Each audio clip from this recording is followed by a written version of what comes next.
Kelab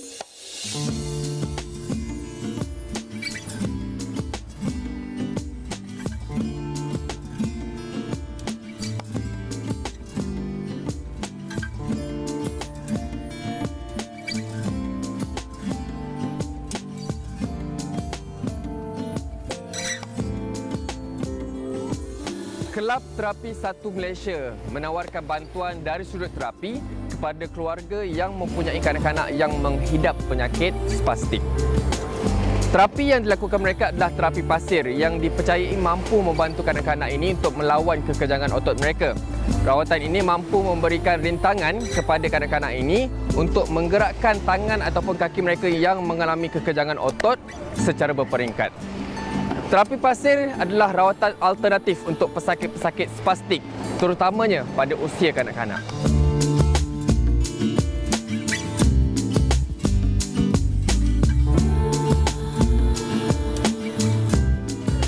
Garam merupakan keperluan harian kerana badan manusia memerlukan sejumlah mineral untuk mendapatkan tenaga.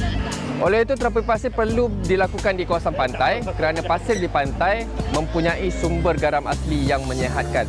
Walau bagaimanapun, tidak semua kawasan pantai sesuai dijadikan lokasi untuk terapi pasir kerana pasir yang terlalu kasar tidak sesuai untuk kulit kanak-kanak spastik ini. Kelab Terapi 1 Malaysia ditubuhkan untuk membantu pesakit spastik, terutamanya kanak-kanak.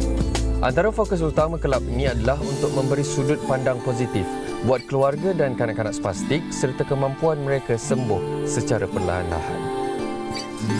Sebagai sebuah badan bukan kerajaan, Kelab Terapi 1 Malaysia tidak mengambil cas untuk setiap terapi yang dilakukan. Terapi pasir merupakan aktiviti mingguan kelab ini, namun terdapat juga terapi lain yang berbayar, antaranya terapi berkuda.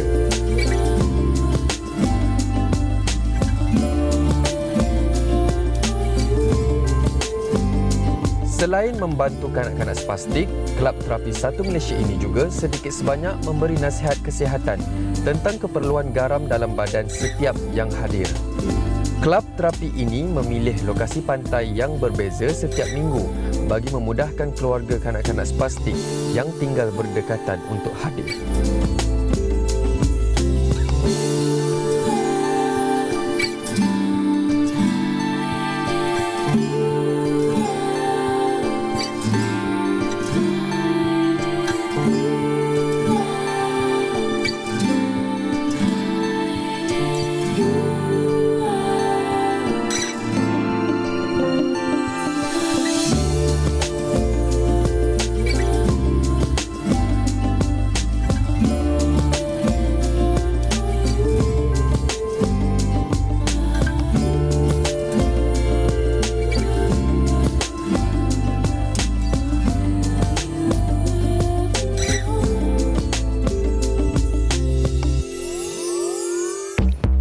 Okey, bersama dengan sekarang adalah Encik Mutu. Beliau merupakan pengasas untuk Kelab Terapi 1 Malaysia. Okey, apa khabar Mr. Mutu?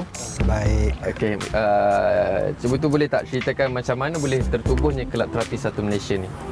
Okey, terima kasih. Sebenarnya saya adalah jurulatih terapi berkuda Malaysia lah. Okey. Sebagai ketua jurulatih terapi berkuda. Di mana tu? Di Pertubuhan Menunggang Kuda OKU Malaysia. Okey. Okey, selama 18 tahun saya terlibat dalam program ini. Saya nampak kebanyakan family susah nak dapat terapi dan juga info-info yang boleh membantu pada anak-anak mereka.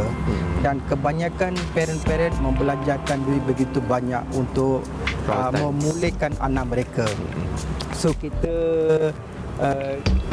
fikir-fikir dan saya tubuhkan kelab inilah. Okay. Kelab ini dinamakan Kelab Terapi 1 Malaysia. Kita short form kita panggil KETIM lah. KETIM. Okey, dalam grup ini kelab ini adalah jimat cermat. So apa saja aktiviti kita buat tanpa dibayar bayaran. Bayaran tu maksudnya mereka datang bayar sendirilah. So program-program yang kita buat ni adalah percuma. Sedaya upayalah kita kalau boleh kita nak elakkan pembayaran. Okay. So banyak aktiviti kita lakukan dengan kelab ini. Kelab ini masih baru lagi daripada bulan 3. Bulan 3 tahun ni. Tahun ini dan sambutan dia begitu menggalakkan lah. Ramai yang menunggu, begitu ramai dekat luar nak menyertai kelab terapi Satu Malaysia ni ataupun ke tim. Tapi kita tak ada ruang dalam grup WhatsApp lah. So apa yang saya lakukan, setiap negeri saya ambil satu wakil, saya jadikan dia sebagai ahli jawatan kuasa negeri. Apa-apa maklumat yang kita sebarkan dengan kelab terapi Satu Malaysia ni, AJK negeri dia akan sebarkan kepada negeri dia lah. Oh, maksudnya okey, setakat ni ke tim dah ada berapa cawangan? Seluruh Malaysia, setiap negeri ada cawangan. Ada satu? Oh. Ya. So ada satu ahli jawatan kuasa. Okey. Okey, saya nak tahu macam mana Mr. Mutu boleh dapat idea yang terapi pasir ni boleh menyihatkan pesakit spastik. Maksudnya ada kajian yang dibuat ke ataupun macam mana? Kebanyakan yang ada pakar-pakar yang ke Malaysia ni belum dia syorkan pergi buatlah pasir, pergi buat ke pasir. So parent-parent ataupun orang tua-tua kata kalau pergi tanam dekat pasir, lumpur pun boleh elok. So benda tu jadi kenyataan ya. Memang proven. Okey, memang benda tu jadi tapi tak ada sebarang kajian saintifik lah. Okey, so saya sebagai ketua jurulatih terapi berkuda Malaysia, saya pernah melawat ke Taiwan dan juga dekat Hong Kong dan juga dekat Belgium dan juga dekat UK, dan ada satu session tu saya hadir. Tapi memang bagus dan saya sembang dengan parent mereka, dia kata memang. Maksudnya dekat luar negara tu kaedah terapi pasir ni memang dah lama dilakukan. Tambah-tambah pula dekat India. India pun memang ini sangat meluas. Tapi kita dekat Malaysia jarang lah. Takat ni apa yang kita nampak, saya di sini sebelah utara ada Mr. Manu lah. So kalau sebelah utara dia buat terapi pasir, dia panggil saya. Saya pergi bantu dia lah. Dan kalau buat dekat sini, saya pun panggil dia bantu kat sini lah. Maksudnya bila macam contoh ni kawasan Negeri Sembilan lah. Negeri Sembilan, sekali aktiviti tu macam ada limit peserta ke ataupun macam mana? Kita tak limitkan. Berapa ramai pun siapa nak datang. Saya pernah buat maksimum 79 orang. 79 pesakit? Ya, saya buat 3 layer. 3 layer tadi ya? 1 baris, 2 baris dan 3 baris. Dia setiap kali aktiviti tu, dia ada apa yang kita buat? Apa kita buat setiap kali aktiviti tu? Setiap kali, hanya kalau kita datang terapi pasir, kita fokus pada terapi pasir. Kita tak fokus pada aktiviti lain. Dan ada aktiviti yang kita buat ni 2 in 1. Lepas kita buat terapi pasir, kita bawa anak-anak pergi ke swimming. Mandi laut? Mandi dekat kolam renang.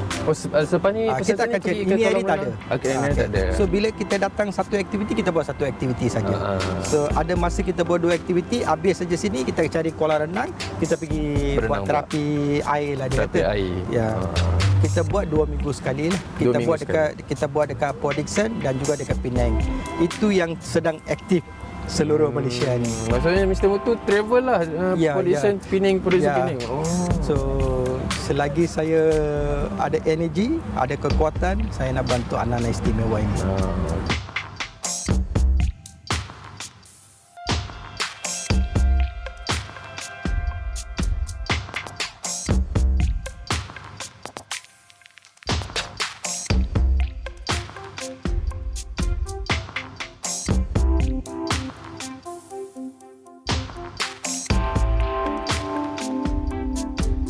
Antara lokasi yang sering dijadikan kawasan untuk terapi pasir ini adalah Port Dickson, Pulau Pinang dan juga Terengganu.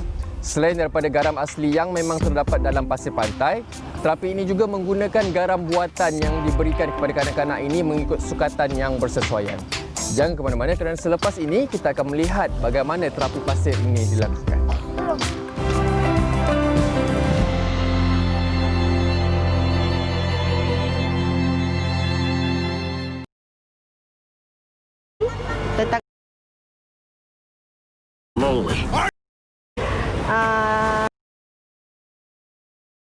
Sakit tidak dapat sekeluarga.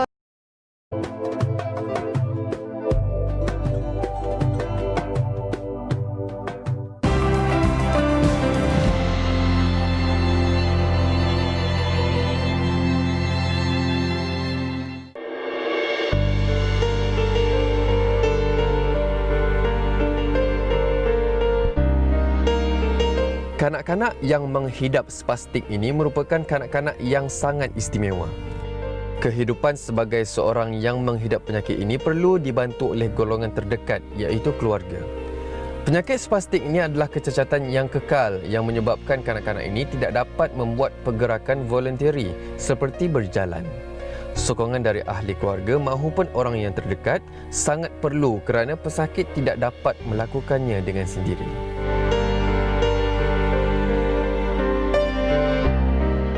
Nama akak Fazila binti Hashim. Nama anak? Muhammad Izmir. Sejak bila akak dapat kesan anak akak punya penyakit tu? Anak akak ni dilahirkan sewaktu dia pramatang 24 minggu. Jadi masa dia 18 bulan baru doktor confirm yang dia ada CP. Sejak tu baru kami sekeluarga tahu apa itu CP lah dalam keluarga. Apa reaksi akak? Reaksi bila dapat tahu yang Izmir tu adalah anak CP, saya rasa sedih sangat sebab pengalaman yang pertama dan saya tak pernah dengar selama ni apa itu CP sebenarnya. Hospital tu kira tempat rumah kedua kami sebab CP dia tak ada ubat, dia perlu terapi, fizio, OT dan terapi pasir, berkuda, berenang. Jadi kita ibu-ibu ni perlu rajin membawa anak pergi terapi. Bagaimana rawatan yang dijalankan sekarang macam pasir? So far dah buat kali kedua. Izmir dia lebih kuat berdiri. Lepas buat terapi pasir ni, dia memang tidur lena. Yang saya nampak saraf dia dah mula kuat, dia dah boleh nak usaha nak bangun sendiri, dia dah berdiri. Sebab baru buat 2 kali, jadi baru nampak macam itulah. Mana Kak Siti tahu yang terapi pasir ni ada? Dulu bila saya ada anak CP ni, tiada ada grup-grup support macam ni. Tapi sekarang ibu-ibu yang ada anak CP sangat beruntung. Mereka dah ada grup support. So boleh berkongsi pengalaman dengan ibu-ibu lain tentang anak-anak CP. So secara tak langsung saya pun berada dalam grup tu. Jadi kita tahulah tentang terapi pasir ni. Rawatan ni berkala ke selalu tu macam mana? Rawatan ni sebulan sekali. Setakat kata macam kawan-kawan lain ke macam mana penerimaan diorang? Penerimaan antara ibu-ibu yang ada anak CP ni. So far bila saya share di Facebook atau di Instagram, ramai ibu-ibu yang nak join. Sebab bila dia tengok saya upkan gambar anak saya, mereka ingin mengikuti program yang sama.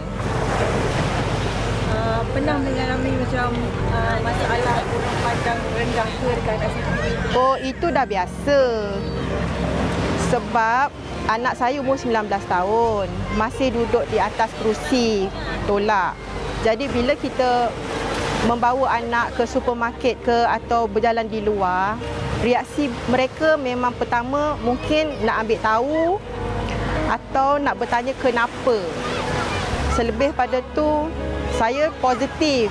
Mungkin orang yang pandang tu dia nak tahu kenapa. Mereka tak tahu apa itu CP sebenarnya. Secara detail sikit orang luar, apa CP? Sebab orang kat luar tak tahu apa itu. CP ni lebih kepada kecacatan otak, ya, di mana saraf dia efek pada otak bila oksigen kurang.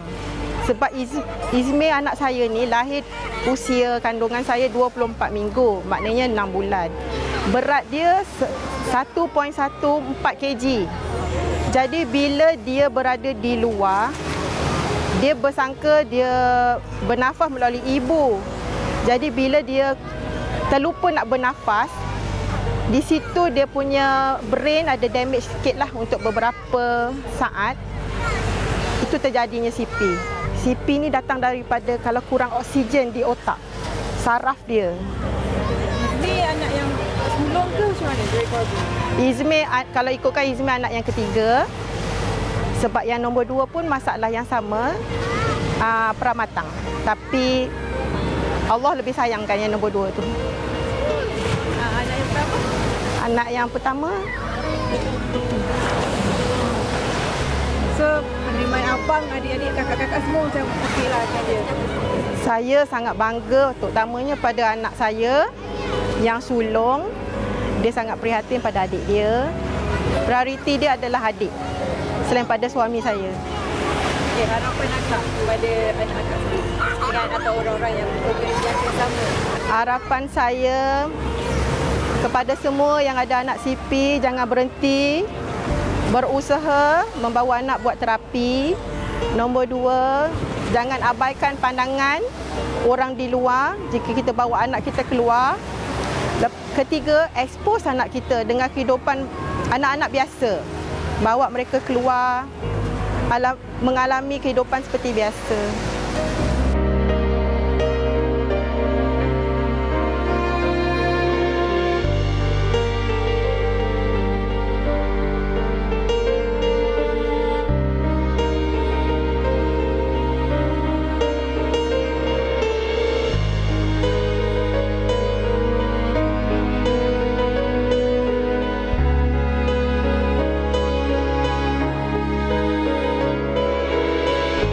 Okey, you sebagai abang kepada Ismail, Ya, betul. apa perasaan apabila dapat tahu yang Ismail melahirkan anak yang istimewa? Masa mula-mula tu memang tak boleh terima lah sebab time tu memang umur, dapat adik pun umur 9 tahun. So memang tak boleh terima lah yang ada adik istimewa. So kita expect kan ada adik normal, so boleh lah kita berkawan kan. So bila dapat adik istimewa ni memang saya tak boleh terima lah. Tapi lama-lama tu memang boleh terima lah sebab kita pun tak ada siapa kan. Ada adik je, dia pun boleh harapkan saya saja sebagai abang. So tu je lah. So apa reaksi sekarang dan macam mana boleh begitu supportive bawa datang dan join rawatan-rawatan pasien? Kena bergaul lah dengan golongan-golongan macam ni. So barulah dapat tahu, boleh faham macam mana dah ada adik istimewa macam ni. Setakat ni apa kelebihan yang you nampak selepas buat rawatan pasien? Dia punya posture badan dengan dia punya self confidence dia memang tinggi lah. Bila dah bergaul ni, bila dah buat benda-benda macam ni memang bagus lah saya rasa. Lepas tu ada tak macam you dengan adik you macam rapat, dia pernah tak cerita perasaan dia ke, dia tak pernah berjalan ke, ada tak? Memang sangat rapat lah. Memang cerita macam-macam lah. Dia ada perasaan nak ada makwa lah, apalah. Memang umur dia dah 19 tahun kan. So dia punya orang kata naluri lelaki tu sebagai normal lah. Benda paling sedih yang dia pernah share? Macam mana? Benda paling sedih yang dia pernah share? Benda paling sedih dia nak main bola lah, tapi dia tak mampu. Kita sebagai abang sedih lah.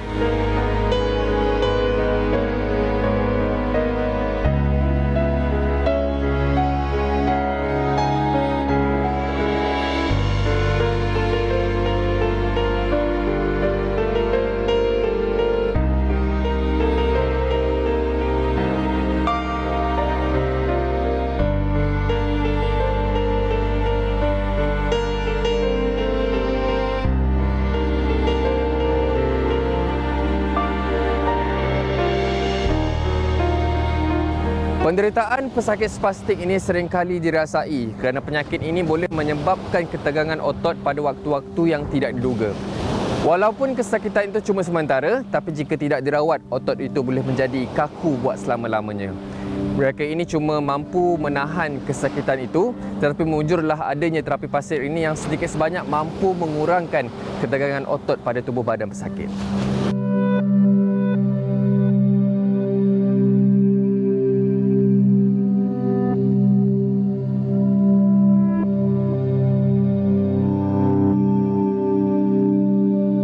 Syazlina binti Ibrahim, anak saya Muhammad Adam Zarif bin Zamahuri. Okey, boleh ceritakan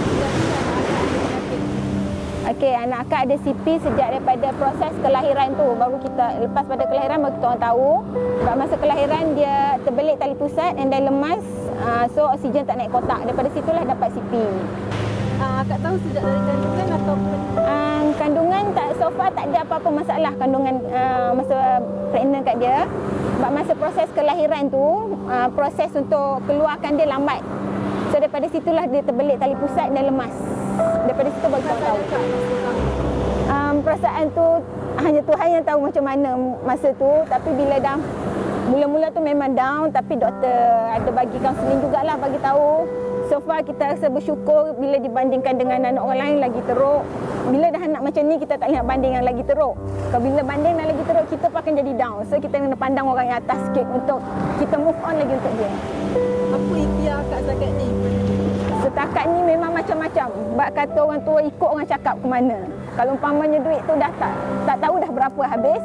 So far setakat ni alhamdulillah daripada dia baby sampai dia umur 4 tahun kita orang ulang alik burut. And then lepas pada tu kita orang ada macam-macam terapi lah untuk dia.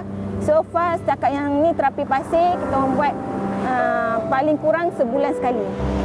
Macam mana pula selepas dapat rawatan dari pasien ni? Ada kebaikan yang nampak ke ataupun?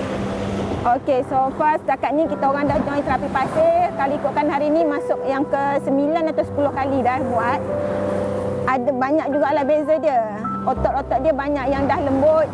Sebab dia dulu kaki dia pun susah nak gerakkan.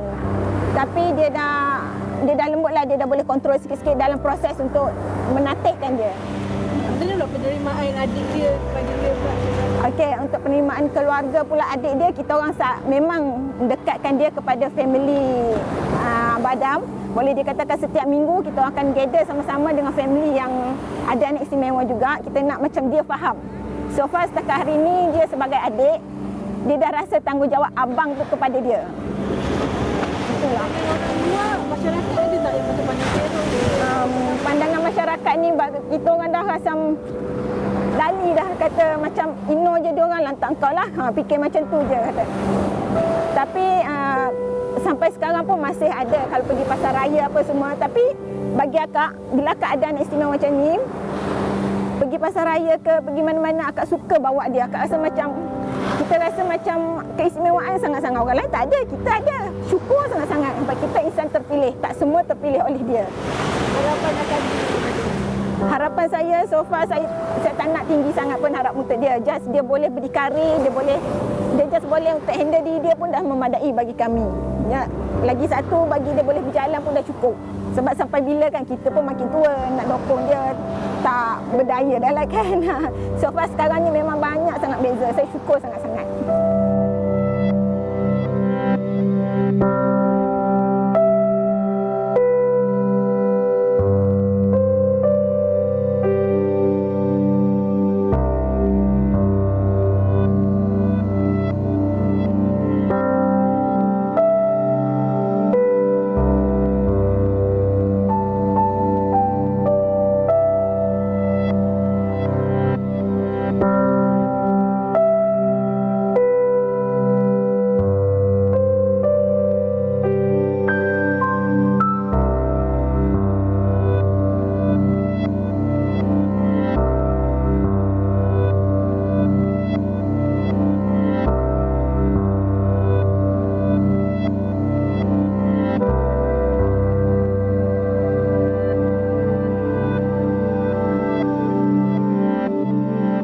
Jika kita lihat, sudah seramai 350 juta penduduk dari serata dunia sudah pun hidup bersama-sama dengan pesakit spastik.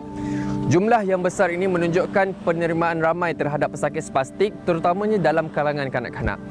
Jangan ke mana-mana, Buletin 113 kembali selepas ini.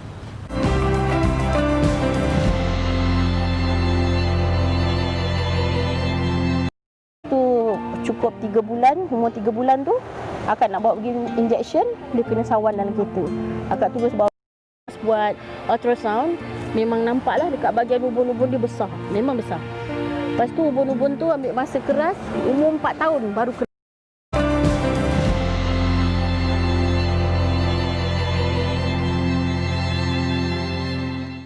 Walaupun pasir pantai ini sudah mengandungi garam asli yang sangat menyihatkan, penggunaan garam ubatan dalam merawat pesakit ini mampu memberi kesan yang lebih berkhasiat.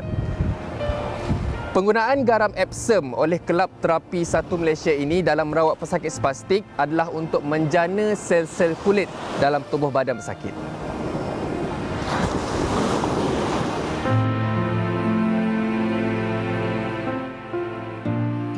Penggunaan garam Epsom bukan sahaja bagus untuk pesakit spastik, tetapi juga boleh digunakan sebagai terapi untuk kesihatan. Jika dilihat, penggunaan garam atau mineral sebagai rawatan adalah satu cara yang sudah diguna pakai oleh banyak spa-spa rawatan kecantikan. Khasiatnya, bukan sekadar dapat menjana sel baru tetapi sebagai skrab untuk membersihkan kulit dari kotoran.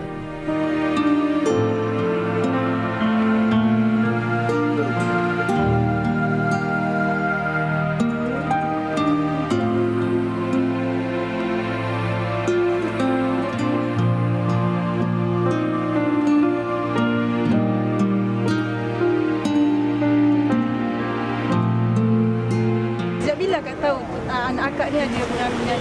Dari kandungan ataupun selepas lahir? Dalam kandungan, masa tu dalam minggu yang 37, 38 sebab kita nak prepare buat operation sebab akak nak buat BTN, umur pun dah banyak, masa tu dah 43 tahun. Jadi masa doktor buat tu, nampak dekat bahagian otak dia ada macam lubang hitam besar kat bahagian sini. Tapi bila lahir, dia tak menangis langsung. Tepuk-tepuk pun sikit je nangis. Lepas tu besoknya kita terus buat ultrasound. Memang nampaklah dekat bahagian ubun-ubun dia besar. Memang besar. Lepas tu ubun-ubun tu ambil masa keras, umur 4 tahun baru keras. Jadi bila dah tutup habis, barulah kita nampak perkembangan dia tu laju. Apa reaksi akak bila dapat tahu anak akak ada cacaran? Kita sedia maklumlah bila kita dah umur 43 tahun, first yang keluar daripada mulut doktor, dia suruh kita bersedialah kemungkinan anak kita sama ada Down syndrome atau lain-lain jenis lah. Tapi masa sepanjang mengandung tu akak okey, tak ada masalah thyroid, kesihatan semua. Tapi bila masa yang minggu 37, 38 tu bila doktor check, dia kata tak pernah nampak keadaan gelap dekat bahagian otak tu. Dia kata kemungkinan sama ada microcephaly ataupun kepala besar ke, dia cakap macam itulah. Tapi jadi kita dah prepare lah. Walaupun sedih tapi dia tetap akan lahir kan. Bila dah lahir, bela je lah. Kita nak buat macam mana kan. Lagipun kira anak bertuah sebab akak ada 4 lelaki. First time lah dapat anak perempuan. Syukur sangat lah. Syukur Alhamdulillah. Apa ikhtiar akak sepanjang? Banyak dah. Sejak dia lahir tu, dia umur 3 bulan, dia kena sawan untuk pertama kali. Itu pun kita dah ada beritahu doktor, kita dah nampak macam dia choking, masa hisap susu badan tu kita nampak macam tercungap-cungap. Kita dah beritahu doktor kata tu perkara biasa. Lepas tu cukup 3 bulan, umur 3 bulan tu, akak nak bawa pergi injection, dia kena sawan dalam kereta. Akak terus bawa KPJ, sampai kat KPJ, memang dia kena sawan, terus masuk PPM. Satu hari kat PPM tu, daripada maghrib sampai besok pagi, dia berlarutan lah dia punya sawan tu. Tapi tu berlaku sekali je lah dalam masa satu hari. Selepas tu umur dah 5 tahun, baru ni baru kena 1 Mei hari tu. 1 Mei tu dia kena 2 kali. Tapi tu je lah, umur 3 bulan dengan umur 5 tahun. Usaha daripada masa dalam hari pun dia tak bersuara. Dia pun tingkah laku dia aneh. Masa dalam hari tu, 44 hari tu, gerakan badan dia luar kawalan. Sebab otak dia tak berfungsi dengan elok kan. Dia tak menangis. Kita buat apa pun tak menangis. Dia diam aja. Dan dia keluarkan gerakan luar kawalan. Seperti tangan laju, kaki naik ke atas, keras. Lepas tu lama-lama kita bawa pergi buat fizio sampai dia boleh berdiri, mengiring dan seterusnya. Dalam umur 7 bulan akak buat akupuncture. Akupuncture selama 6 bulan. Hari-hari, kecuali Sabtu Ahad. Itulah. Okey, macam mana Kak rawatan pasti? Dah tahu daripada mana? Akak tengok dalam majalah Nona. Lepas tu tengok daripada grup KTM, Kelab Terapi Satu Malaysia tu. Lepas tu ada kawan, ada kakak tadi tu, dia pun daripada dulu kita punya kenalan jugalah daripada grup-grup tu. Jadi akak ikut dia lah. Tapi bila tengok dekat majalah dekat Nona tu, tengok macam menarik lah, alternatif lain. Sebab sekarang pun dia buat fizio ke buat OT pun kita tengok macam kurang sikit. Tak ada apa-apa perubahan sangat lah. Sebab daripada kecil kita dah buat drastik, dah nampak perkembangan dia banyak. Jadi sekarang ni kita cuba alternatif baru lah. Dan orang pun cakap banyaklah kelebihannya kan. Okay, harapan akak sendiri pada anak? Harapan akak ialah sebab sekarang ni dia GDD, Global Development Delay kan. Umur dah 5 tahun. Sekurang-kurangnya dia boleh berdiri, berjalan. Sekarang dia boleh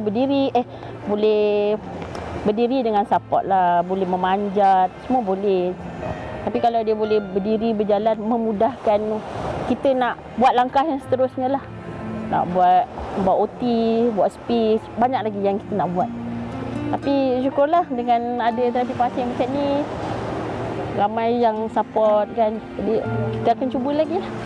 Okay lah, macam mana pula pandangan abang-abang dia kepada dia? Abang dia support dia ke atau ada yang pandang dia? Oh tak, abang dia umur 23, 21, 16, 14, sayang sangat dengan dia. Memang protect dia sangat-sangat. Kalau kat rumah pun jatuh ke apa, masing-masing bergaduh-gaduh, marah-marah kenapa tak jaga adik. Memang sayang sangatlah. Memang jagalah.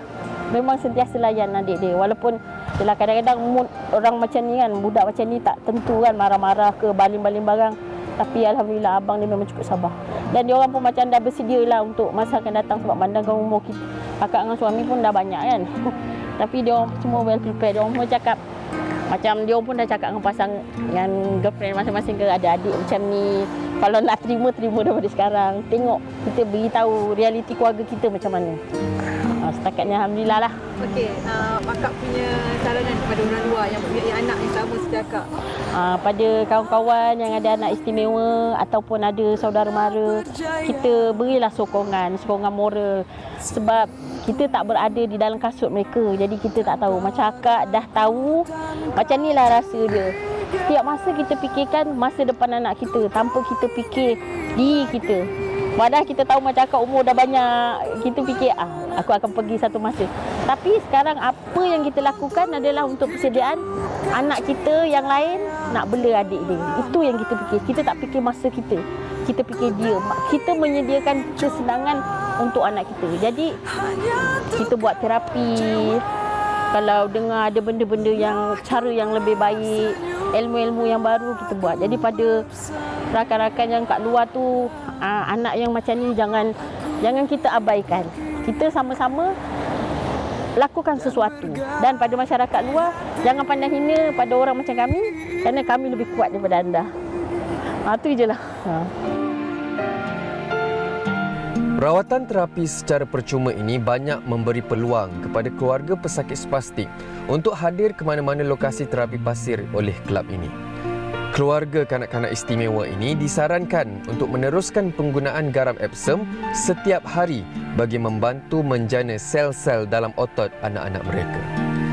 Garam Epsom boleh digunakan dengan melarutkannya dalam air dan merendam kaki pesakit ataupun mencuci anggota badan yang kaku dengan air garam tersebut. Aktiviti terapi pasir oleh Kelab Terapi 1 Malaysia ini sering dilakukan pada waktu pagi sehinggalah waktu tengah hari. Waktu sebegini sangat sesuai untuk proses rawatan pesakit kanak-kanak kerana cuaca yang masih lembap dan pasir yang masih sejuk. Kami kembali selepas ini. Jangan ke mana-mana.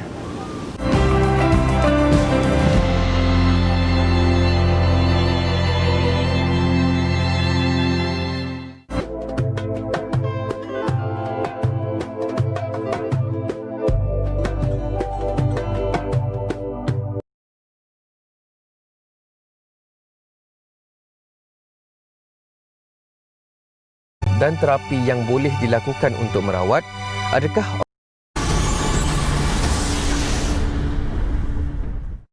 I'm Sonic. I'm here to protect my friends. Pew pew pew pew pew pew pew pew. Mereka. Right. Nama saya Muhammad Nur Adha bin Muhammad Sapian. Okey, pernah dengar mengenai penyakit cerebral palsy? Cerebral palsy, yes, saya pernah dengar. Sebelum ni saya ada terbaca daripada satu artikel tu lah yang mengatakan dia attack kanak-kanak, dan bila orang dewasa tu dia akan jadi stroke, macam some kind of like that lah. Okey, pandangan kepada orang yang mengalami penyakit.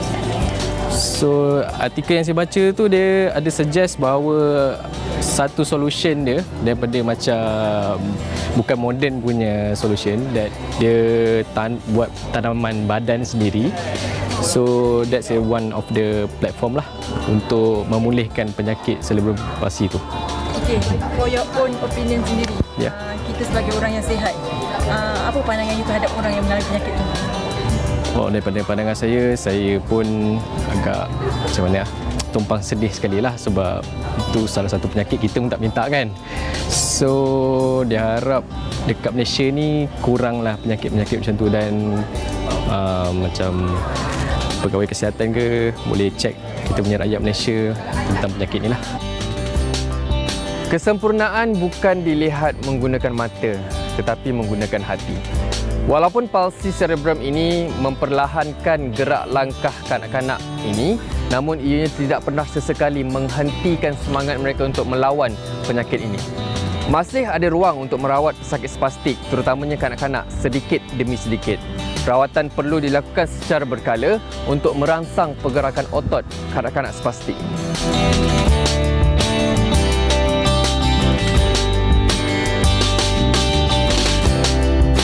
Okey, saya tengok bila terapi pasien ini dilakukan ada penambahan garam Epsom tu. Boleh tak Mr. Mutu ceritakan apa? Epsom salt berbeza dengan garam biasa lah. Okey. Epsom salt tu kita menguatkan serta orang kata Menjana sel. menguatkan otot-otot. Oh, tapi Epsom salt tu adalah garam buatan. Garam buatan, Buatan dia bukan natural lah. bukan natural. Oh, biasanya Epsom salt tu digunakan untuk apa sebenarnya? Okey, Tujuan asal dia? Asal kadang-kadang kita tengok kuda pun makan Epsom salt ni. Makan. Aha. Tapi ramai yang tak gunakan benda ni lah. So Epsom salt ni dia macam kita sendiri. Balik daripada tugas. Sehari kita berdiri dekat pejabat dan sebagainya. Kita rasa keletihan.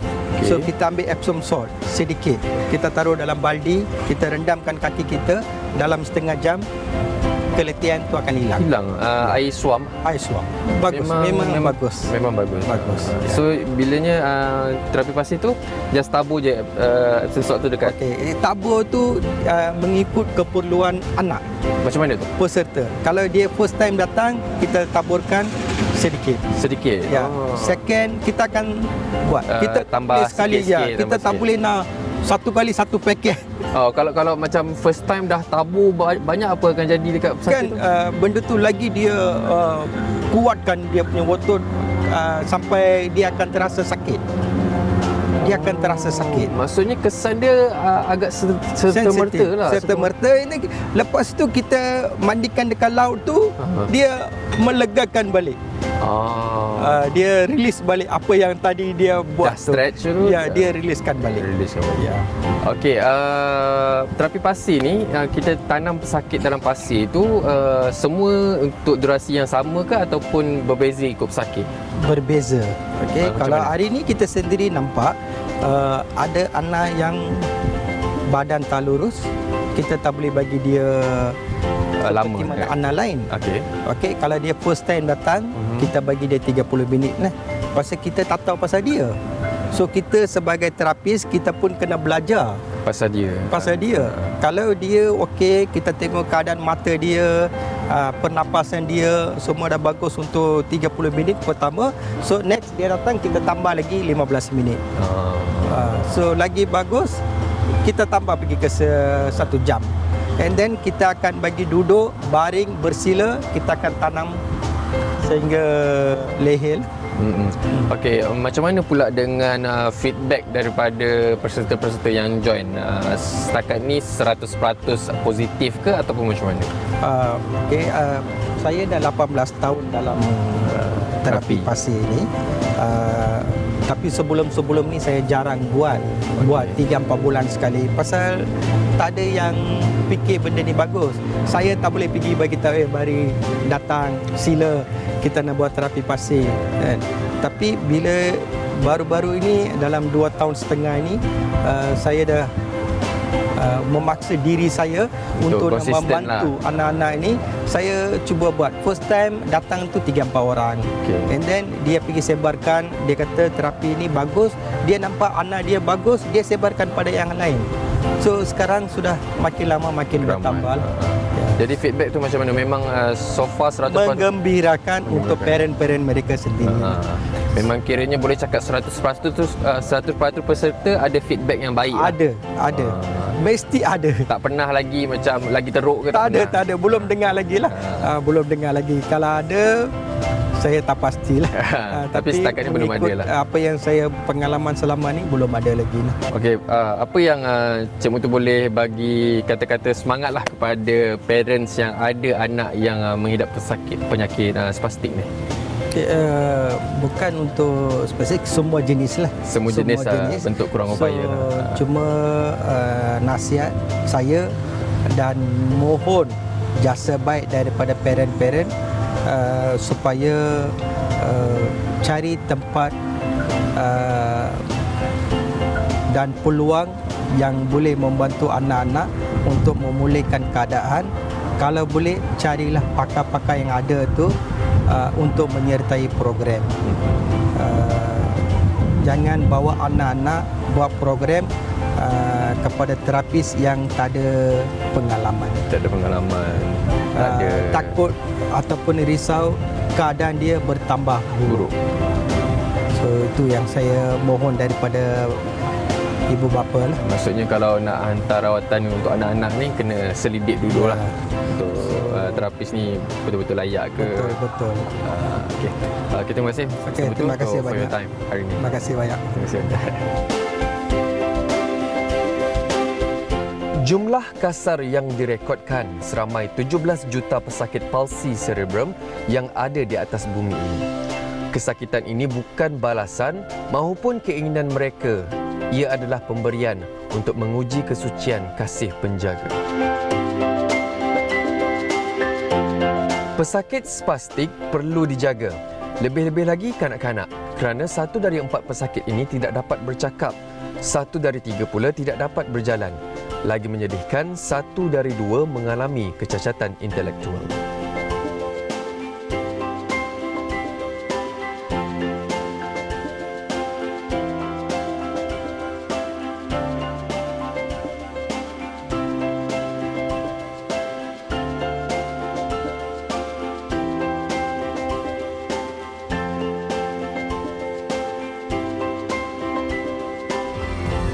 Aktiviti terapi pasir yang dilakukan oleh Kelab Terapi 1 Malaysia ini diharapkan mendapat sokongan yang jitu dan juga pengenalan yang meluas daripada masyarakat dunia dalam usaha merawat pesakit spastik ini. Walaupun mereka ini kurang upaya, tetapi ketidakupayaan mereka tidak pernah menjangkaui kebolehan mereka. Semoga kita berjumpa lagi di minggu hadapan. Saya hos anda, Nazrif Nazri. Sekian untuk Buletin 113.